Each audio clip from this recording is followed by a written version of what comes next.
तो चलो अब एक एक करके मैं तुम्हारा सारा डर दूर करता हूँ। तुम बस चुपचाप बैठकर मुझे सुनो और मैं जो सवाल पूछता हूँ उसका ऑनेस्टली आंसर करो। सबसे पहले तो यार इस एग्ज़ाम की ही बात करते हैं, जिसे तुमने इतना बड़ा बना लिया है कि इसके सामने तुम्हें तुम्हारी लाइफ ही छोटी लग रही है। लिटरली लोग अपनी ज़िंदगी ख़त्म कर रहे हैं। पापा आई क्विट, मुझसे नहीं हो पाया, मैं हार गया, मैं नहीं कर पाया, आई एम सॉरी। भाई क्या कर रहे हो? पता है दिक्कत क्या है? हम या तो एक्सट्रीमली पॉजिटिव हो जाते हैं या एक्सट्रीमली नेगेटिव हो जाते हैं। एक्सट्रीमली पॉजिटिव, भाई आईटी एनआईटी कुछ नहीं होता, सब फालतू है, स्किल्स मैटर करते हैं। भाई मैटर करता है स्किल्स, बट आईटी के टैग को तुम इग्नोर नहीं कर सकते। जस्ट बिकॉज तुम्हारा आईटी में नहीं हुआ इट डजंट मीन कि आईटी वर्थ इट नहीं है।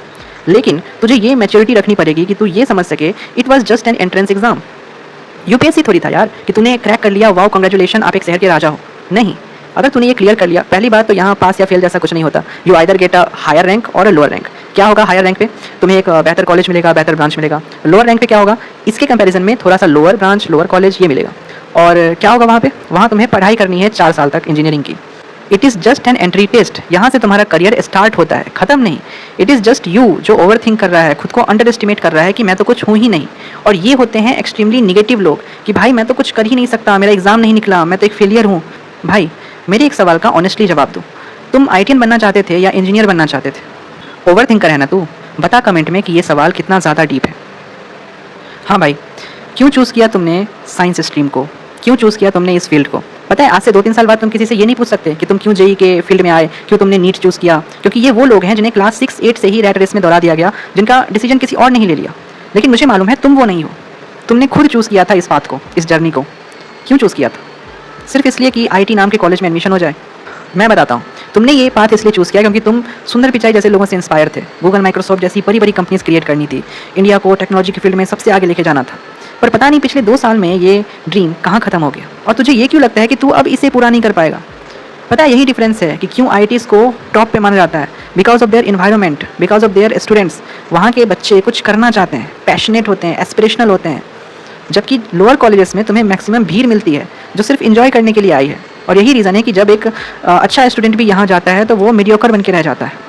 एक रियलिटी बताऊँ, आईटी का ड्रीम कोचिंग वालों ने तुम्हारे दिमाग में भर दिया, इतना बड़ा हैवॉक क्रिएट कर दिया कि भाई अगर तुमने आईटी क्रैक कर लिया तो भाई साहब पता नहीं तुम कितने बड़े देवता हो, और अगर तुम नहीं कर पाए तो भाई तुम तो कुछ हो ही नहीं।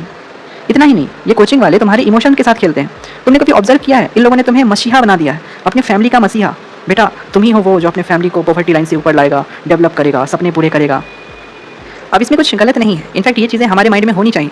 बट तुम्हें नहीं लगता कि तुम एक ही समय पे बहुत कुछ करना चाह रहे हो? आई मीन क्या कर लोगे तुम अभी?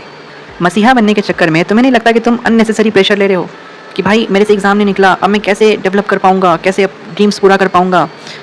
भाई अभी बहुत मौके मिलेंगे तुम्हें अपने कंडीशन को बदलने के लिए।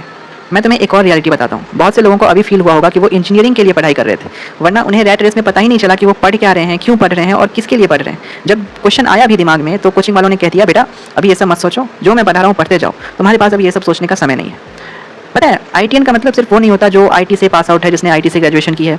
आईटीएन अब एक एब्स्ट्रैक्ट टर्म बन चुका है, एक ऐसे स्टूडेंट के लिए जो सुपीरियर है, जो बाकियों से सुपीरियर है, जिसका दिमाग अलग लेवल पे काम करता है, जिसका माइंडसेट ही अलग है, जो इंस्पायर करता है दूसरों को।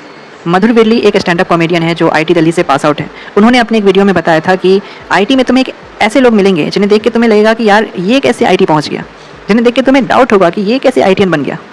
ऑन द अदर हैंड तुम्हें कुछ ऐसे लोग मिलेंगे जिनके बिहेवियर, जिनका माइंडसेट देख के तुम्हें लगेगा कि यार ये तो आईटीएन है। और यही चीज़ मैं तुम्हें समझाना चाहता हूँ कि डिग्री से नहीं, दिमाग से आईटीएन बनना है। 2 साल 1000 ट्यूशन लेने के बावजूद तुम किसी भी इंजीनियरिंग कॉलेज के एंट्रेंस को पास नहीं कर पाए। और कितना पैसा झोंक रहा हूं मैं पढ़ाई में, मालूम है? 5 साल बाद जब अपने दोस्तों को गाड़ी खरीदते अपना घर बनाते देखोगे तो अपने आप को कोसोगे। क्या करियर प्लान है तुम्हारा? इंजीनियर बन के फ्रस्ट्रेट हो जाऊंगा, फिर जिंदगी भर आपको खुश होगा। बेहतर यही ना कि मैं अपने आप को खुश होगा। अरे हंसेंगे लोग। वो अपने कपूर साहब कह रहे थे कि खुशकिस्मत हो कि तुम्हारा बेटा आईसीई में पढ़ता है, वो क्या सोचेंगे? 1 साल घर बैठकर वेस्ट किया तुमने। डोनेशन देकर तुम्हारा इंजीनियरिंग कॉलेज में दाखिला हो रहा है। तुम्हें शुक्रिया अदा करना चाहिए और शर्म के मारे डबल मेहनत करनी चाहिए।